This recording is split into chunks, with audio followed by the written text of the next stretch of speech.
Welcome back to the third video in the series where I am kit bashing and putting together a pretty large model, an armoured ash wastes walker type vehicle inspired by some of the text and illustrations and rules in the old Necromunda game and the Necromunda magazine.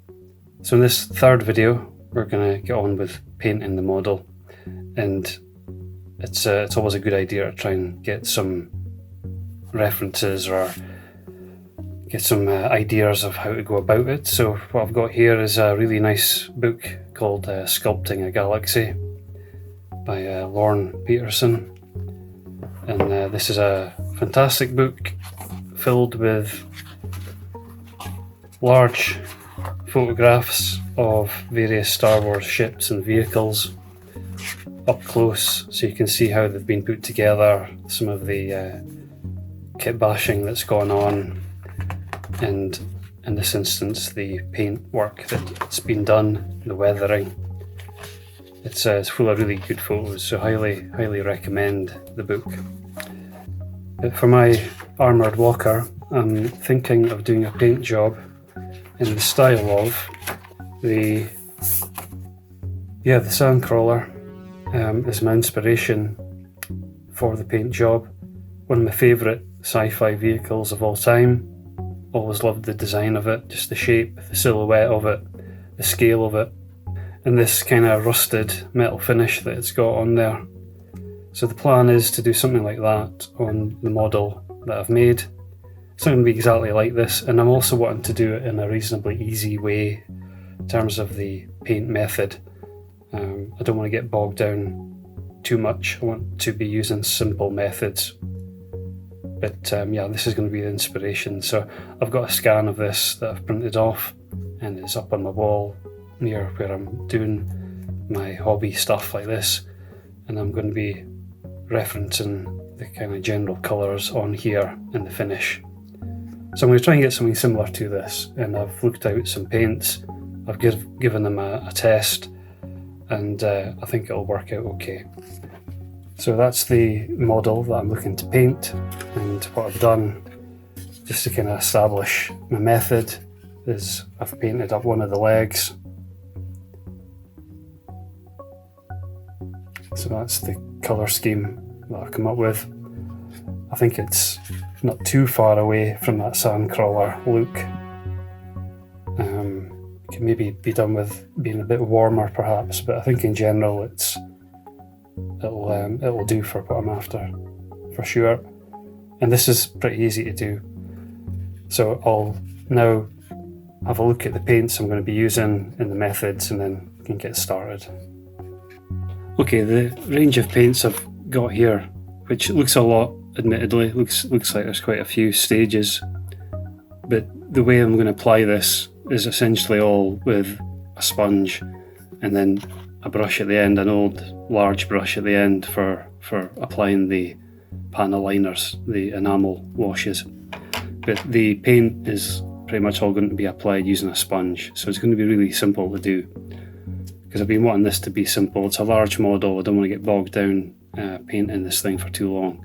So the steps involved in order to get this pseudo Sandcrawler colour scheme. I'm going to start with a bit of the typhus corrosion. That's going to add some texture here and there, that kind of rusty, rough texture where I need it. I'll use that to maybe cover up any mistakes I don't like in the model, or add a bit of detail on a flat surface or whatever. So that's going to be the first step. And then I've got a set of 5 of these Model Air paints. Now I'm going to be using these wrong. I'm not going to be using an airbrush. I didn't want it to go that way, but what I did like was the set of colours and how they appear to be pretty similar to those Sandcrawler various colours and tones used on that. So we've got the kind of dark ones there, it's coming up from a yellow olive, and I've got a burnt umber, then there's a bit more of a reddy colour there with the mud brown, sandy colour there with Middlestone, and then light brown for the top. And I'm going to be flicking that on with a toothbrush just to get some splatters and things. And then I've got a Humbrol rust wash to add that, well, to start with the enamels. And then I've got this black camouflage, which is a white enamel wash, or light grey looking enamel wash, which adds some nice effects. And then a final wash with the brown and green camouflage. So that's basically the paint steps I'm going to use. And it's just going to be a case of sponging on the colours and then doing a kind of loose wash with the enamels at the end. Quite a few paints, probably going to use quite a lot of the paint also when you're sponging on stuff like this. Might be more economic to use poster paints, watered down, or some other form of paints, but I just like the colours here and it's what I'm wanting to use, so I'll just spot with using them. So as always, the typhus corrosion is a brush wrecker, so don't use any good brushes for this. And I'm just putting it on really messily, just here and there. Just adds a little bit of texture to the model. Like I said, I don't want to go overboard with it either. Don't think there's any need to do too much. Just kind of haphazardly spreading it around. The colour doesn't really matter of this because we'll be painting over a lot of this. The grey is still going to be visible in lots of places. Won't be able to get everywhere with the rest of the paint, so the grey acts as a good base coat. So here's a nice flat panel. So I'll just mess that up a bit here. So I'll carry on around the model and get this typhus corrosion pass done. Okay, that's the typhus corrosion on. Just pretty rough with it, using it all over in places. It just gives you that kind of almost sandpaper type texture, kind of gritty stuff that'll add a bit to the kind of overall look as the paint job continues. It's kind of difficult to show the model in shot here just because of the space I've got, so I'm doing my best for showing some of these paints getting used. So first one I'm going to use here, yellow olive. Just put some out onto a little tray, and I've cut a bit of sponge. This is just your kind of standard car washing sponge. Get some in camera shot here. Just going to go over the whole model. Really easy to do. The only tricky thing is going to be making the paint go the distance. I think it's going to use up quite a lot of paint doing this, but that's why you buy it. And there's going to be places where you can't get in with the sponge. That's going to be fine. Those areas can stay the grey. We'll get them later with the enamel washes. But the aim right now is just to work over the majority of the model with this yellow olive colour. I'm not looking to coat the whole model with it. It's meant to be patchy because we've got a number of colours to use with the sponge and it's going to build up, so I'm not looking to get perfect coverage at all. It's all about making a mess, which makes it a kind of easy way of painting. Don't really need any skill at all for this. And cut the sponges to suit. If you need a larger sponge, use one. If you need a smaller one, the wedge shape like this, use one. Whatever works really. Might knock off some of these bits that I've glued on, depends. Trying to not destroy it all. I've already lost the harpoon gun, but that was always going to pop off just from being handled, so I'll paint that separately anyway, a different colour, and glue it back on. So I'll carry on with this and let you see how it looks. Okay, that's the olive green done now. As you can see, it's just really messy, but fun to do and easy to do. That's the main thing. So that's the first layer.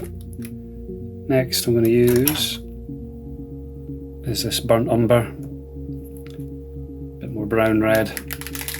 I've tore off a new bit of sponge as well, just to refresh that, and then it's the same again. Just random splodges from different directions, creating different patterns on the model, as messy as you like really. So I'll carry on with this layer and see how it looks. So that's the burnt umber on. So you can see you're already building up quite an interesting patina on there, different colours. You're not trying to cover the whole thing with each layer, you want the previous colours to come through, and you get this kind of interesting mottled mix of different tones and colours happening, which would be difficult to do any other way. I can see in the original the Star Wars Sandcrawler that, inevitably it's airbrushed and things, but I think this is a good alternative. Just using some simple techniques, and then you don't have to break out the airbrush or use one if you don't have one. This is a bit more accessible in terms of painting something. Okay, now I'm going to use this mud brown, and this does look a good Sandcrawler type of colour. I don't think the Sandcrawler is all just like rusted metal. I think it is implied that it's painted brown in some way and that it's just weathered over time. And this process will test your gluing skills if you're doing this on a model like this or kitbash or whatever. It's just handling the model and painting it in this fashion. It's pretty rough, so you have to be prepared to glue things back on as you go. It's a nice effect already. You can start to see it building up now. You never really know until the final pass how it's really going to look, but I think in general it's the right sort of look.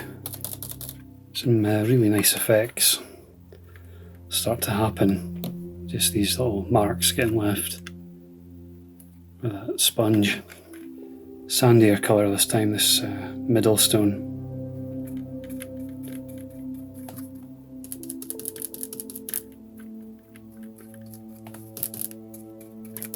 I think it's nice to leave the paint in different concentrations where you apply it. You don't want it all to be the same.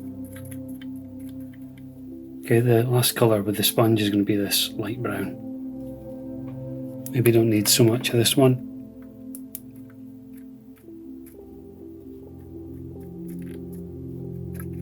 So I'll just dot this here and there, just to give a further brighter colour. But yeah, I don't want to go too strong with it. Okay, that's the sponging done now for the paintwork. So you end up with lots of nice variation, just little accidental things happening. They give you that depth and the colour variation. You can still see the grey coming through in places, but that's fine. So that's the general look overall. I've left a couple of things, the engine or exhaust thing at the back, I'm going to paint that individually, do something with that. The gun at the front, do something with that also. But that's it for the sponging. And yeah, really nice, quite easy way to do things, and hard to replicate some of that effects that are happening there. Very easily anyway, compared to that, using the sponge. So the next step is the rust wash. This is a Humbrol product, and I'm going to use this pretty much all over the whole model. Again, want to use old brushes for stuff like this, and this is going to be messy, and then I'm going to thin that down with some thinner. Want quite a thin wash, something that's easy to apply and again quick to apply. You can apply it in different strengths here and there just to mix it up a bit, but my aim at this stage is to try and get this stuff on all the surfaces, and if it runs or gathers and pools in places, not too fussed by that. I kind of want it to be a bit of a mess really, and kind of let it find its own way around. And I'll work around the model in sections, so I'll do this one leg first and then move on to the next section just to make sure that I'm getting everything covered that I want covered. These washes are what starts bringing it all together, kind of a unifying pass. And they dry in interesting ways and leave nice effects behind. So yeah, I'm just going to mix up the strength of this mixture, change it as I go.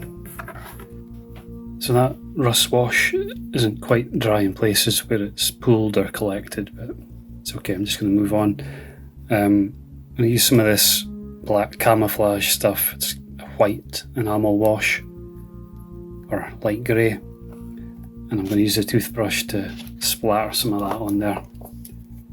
And maybe an unnecessary step, but I quite like the look of it.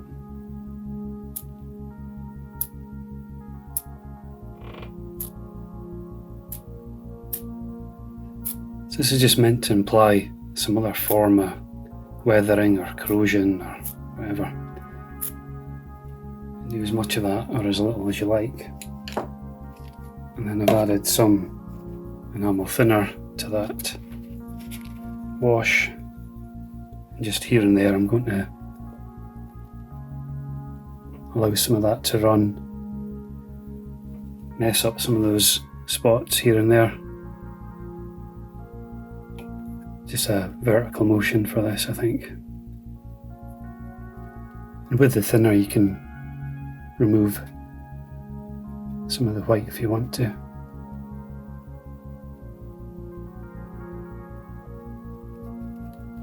Okay, while that washes are drying, I'm going to get on to doing some work on a couple of items. The first is going to be this gun at the front, and I'm going to try using this black Templar contrast paint. Just something simple to paint this with without getting too carried away. Trying not to break the model if I can.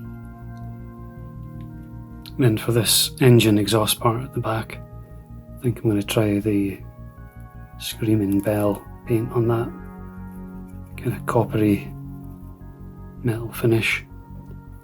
Maybe put some copper on it later, just to create some difference in the model so that not everything's exactly the same colour or same effect.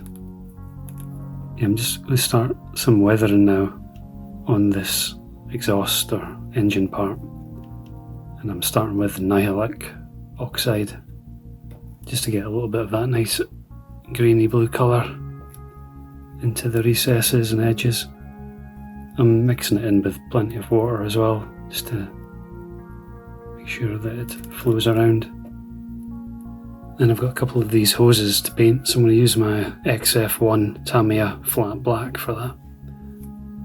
I always like this stuff on the hoses just because of the way it dries to that really nice matte finish, which I think suits them. Just as a further nod to the Sandcrawler, which has some orange, which looks to be sponged on at the upper side of it. I can show you the original photo again later, but I might just put a little bit of it. I don't want to do too much of this, but just as a slight nod towards it, that original.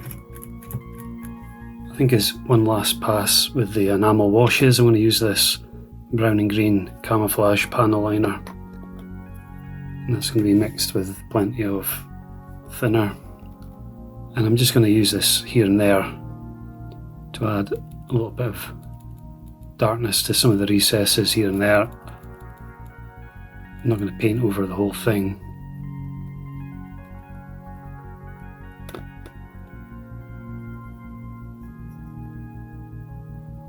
And I'll just work my way around the model, as you can see here, just splodging some of this on, letting it run.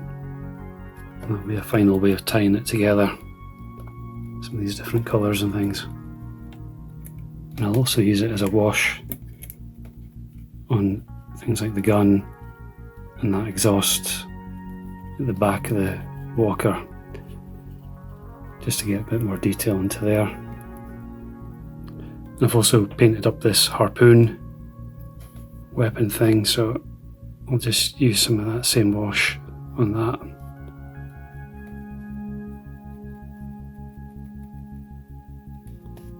Okay, I keep making it more and more complicated with more steps, but to be fair, the steps are easy to do. But this engine oil, which has a glossy finish, is what I'm going to start putting on now, just to add a kind of glossy, oily look to some of the mechanical components. Some drips here and there. I've got some of the enamel thinners also, just to feather off the edge if I need to. It's probably a good idea to have some difference in the finishes, so you have, you know, quite a lot of matte, dull finishes with the general paint job. So it's maybe useful to have a few areas where there's something glossy just to catch the light. Helps imply that someone's trying to at least keep this thing going. So I'll work my way around the model now and just add some of this engine oil and see how it looks. Okay, so all the enamels are dry now, and it's all kind of working. The last thing I'm going to do, final step, is to pick out some exposed edges here and there with a little bit of metallic weathering powder. I've got this little Tamiya weathering master set I can try using here. You get a little applicator selection of colours. It's maybe a bit dry now, but all you need to do is just find some exposed edges.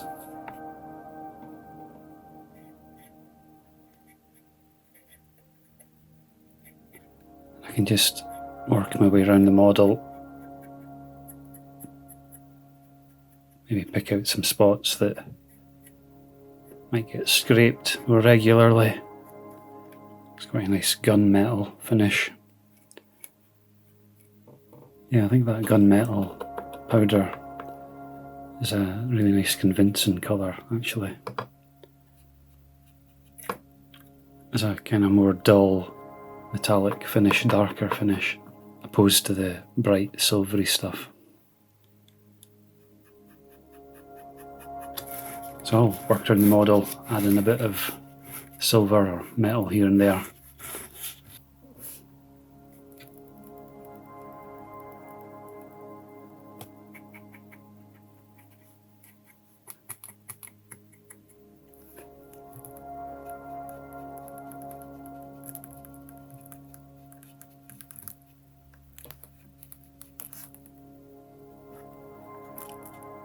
And then I think some black soot weathering powder just out of this exhaust area.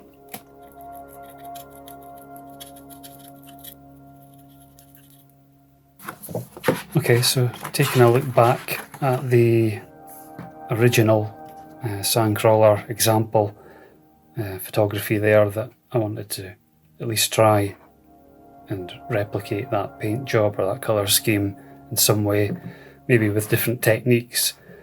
As I said before, I think there's quite a lot of airbrushing being used on this for the base colours, etc. But that's the kind of example that I was trying to go for, or something similar to that. And then that's the model that we've just painted up. I think in general it's got that kind of look to it. Different techniques maybe, but I think very easy to do. Using a sponge to paint with couldn't be easier. Multiple layers of course, but it's quick and not tricky at all. And then you let the enamel washes add variation and different effects to it. And overall, yeah, it's come out pretty good in comparison to that Sandcrawler. Lots of nice little things happening in terms of the paint job. Difficult to recreate something like that using, a brush by hand. You kind of need to use these enamels and the sponging, of course, just, you get all sorts of variations in the colour and tone and the patterns forming on there.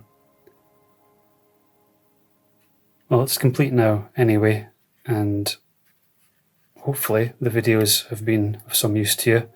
Certainly this painting video is going to be used to me because it's a paint scheme that I can see myself using again on other models, so I can refer back to it basically. But if you've made it this far, as always, thanks very much for watching the videos. What I'll do now is set up the model with some miniatures just to give you the scale of it, and I'll leave it at that. So yeah, thanks very much for watching.